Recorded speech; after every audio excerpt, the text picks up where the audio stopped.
magpapamagic daw kayo, tanungin nyo agad kung gamit. Kung scotch lining, yung gagamiting spring, kung tubo ba yung ipapasok nila, o kung bola, ganyan. Tanungin nyo din kung baka mamaya ilalagay sa inyo tubo ng tubig. Yung hose ay snagag tebos pag gano'n. Meron talagang ribbon spring na nabibili at mas malambot yung sa stock. Kumbaga parang ito, yung stock nyo po ito, may mas malambot pa doon. So yun ang kailangan nyo doon pag magpapamagic daw kayo.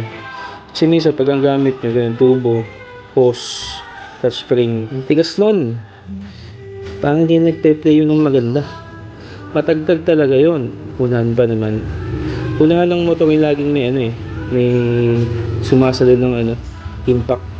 Kasi yun unang tumatama sa mga lubak Kaya dapat kung magpapamagic daw, yung mas malambot yung spring kumpara sa stock spring. Magic lift dyan.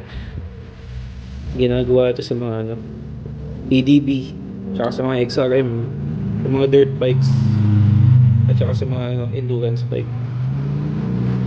Sa mga XRM. Yan. So, tataas ng 1 inch yung shock nyo sa una. Lalagyan siya ng thread locker, lock type.